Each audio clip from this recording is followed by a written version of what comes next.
Mungkin Anda pernah mendengar tentang adanya ramalan Jayabaya ini yang cukup menghebohkan masyarakat Indonesia karena isi dari ramalannya adalah menggambarkan tentang situasi Indonesia di masa depan termasuk para pemimpinnya.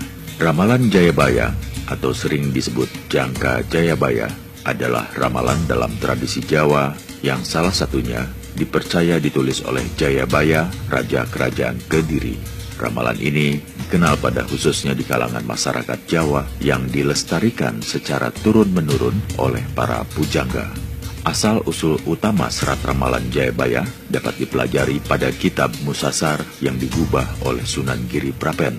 Walaupun banyak keraguan keasliannya, tapi sangat jelas bunyi bait pertama kitab Musasar yang menuliskan bahwa Jayabaya yang membuat ramalan-ramalan tersebut.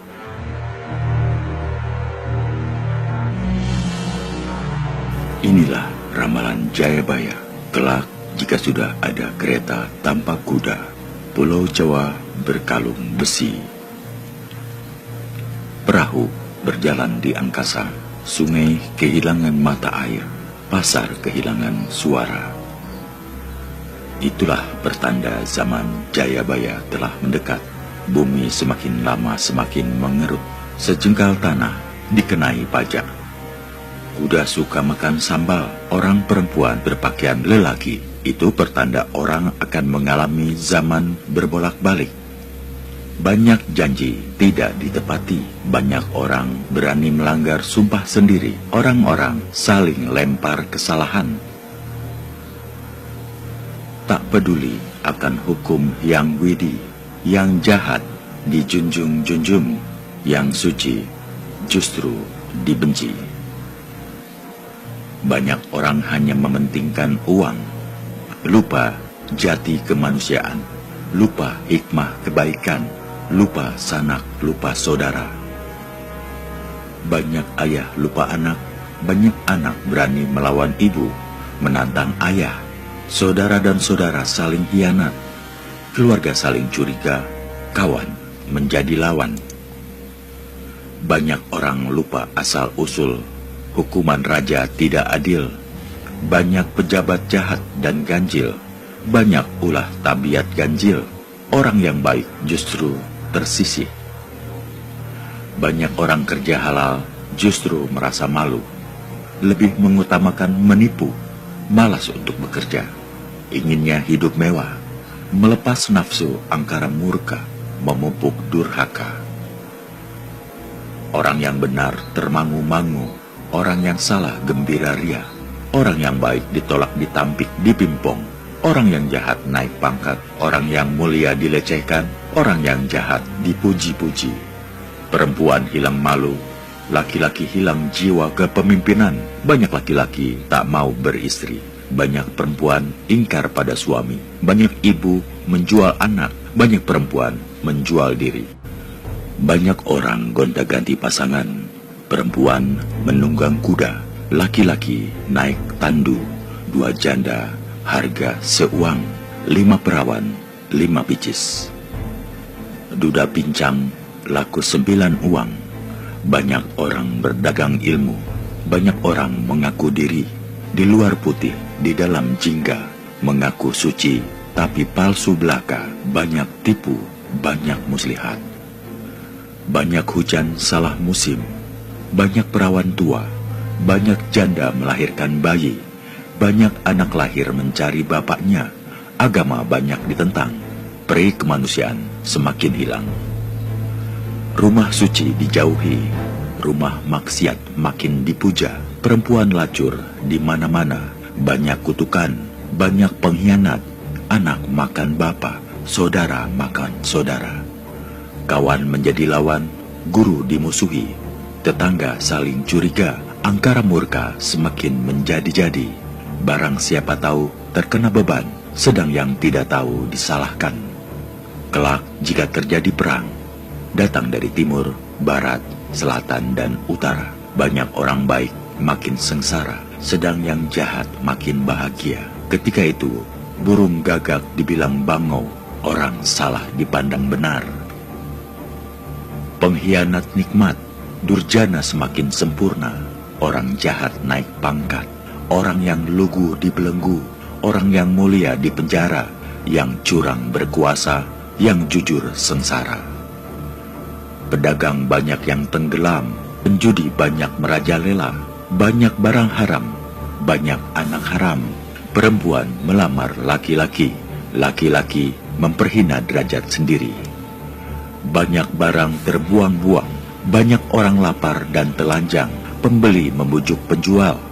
Si penjual bermain siasat, mencari rezeki ibarat gabah di tampi, yang tangkas lepas, yang terlanjur menggerutuk, yang besar tersasar, yang kecil terpeleset, yang congkak terbentur, yang takut mati, yang nekat mendapat berkat, yang hati kecil tertindih, yang ngawur makmur, yang berhati-hati merintih, yang main gila menerima bagian, yang sehat pikiran berpikir, orang yang bertani diikat, orang yang bohong berdendang, raja ingkar janji, hilang wibawanya, pegawai tinggi menjadi rakyat, rakyat kecil jadi priyayi, yang curang jadi besar, yang jujur celaka, banyak rumah di punggung kuda, orang makan sesamanya, anak lupa bapa, orang tua lupa ketuaan mereka.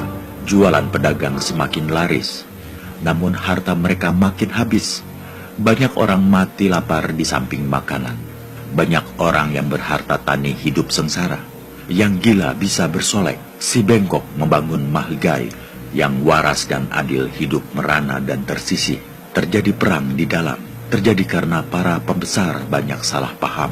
Kejahatan makin merajalela, penjahat makin banyak, yang baik makin sengsara. Banyak orang mati karena perang, karena bingung dan kebakaran.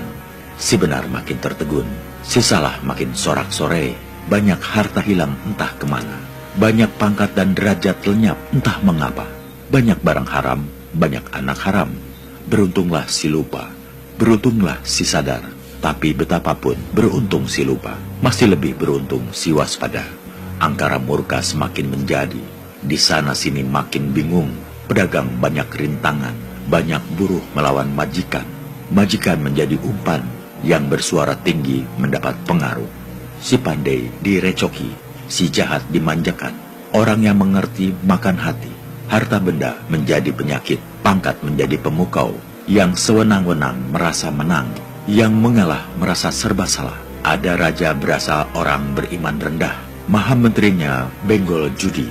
Yang berhati suci dibenci, yang jahat dan pandai menjilat makin kuasa. Pemerasan merajalela, pencuri duduk berperut gendut, ayam mengeram di atas pikulan, pencuri menantang si empunya rumah, penyamun semakin kurang ajar, perampok semua bersorak-sorai, si pengasuh memfitnah yang diasuh, si penjaga mencuri yang dijaga, si penjamin minta dijamin. Banyak orang mabuk doa, di mana-mana berebut menang. Angkara murka menjadi-jadi, agama ditantang. Banyak orang angkara murka, membesar-besarkan durhaka. Hukum agama dilanggar, peri kemanusiaan diinjak-injak, tata susila diabaikan. Banyak orang gila, jahat, dan hilang akal budi. Rakyat kecil banyak tersingkir. Karena menjadi korban si jahat si laknat, lalu datang raja berpengaruh dan berprajurit. Dan punya prajurit, lebar negeri seperdelapan dunia, pemakan suap semakin merajalela, orang jahat diterima. Orang suci dibenci, timah dianggap perak, emas dibilang tembaga, gagak disebut bangau, orang berdosa sentosa, rakyat jelata dipersalahkan, si penganggur tersungkur, si tekun terjerambab, orang busuk hati dibenci, buruh menangis, orang kaya ketakutan, orang takut jadi priayi, berbahagialah si jahat. Bersusahlah rakyat kecil. Banyak orang saling tuduh, ulah manusia semakin tercela. Para raja berunding, negeri mana yang dipilih dan disukai. Orang Jawa tinggal setengah, Belanda Cina tinggal sepasang. Banyak orang kikir, banyak orang bakil. Si hemat tidak mendapat bagian, yang mendapat bagian tidak berhemat. Banyak orang berulah dungu, banyak orang limbung. Lambat laun datanglah kelak, terbaliknya zaman.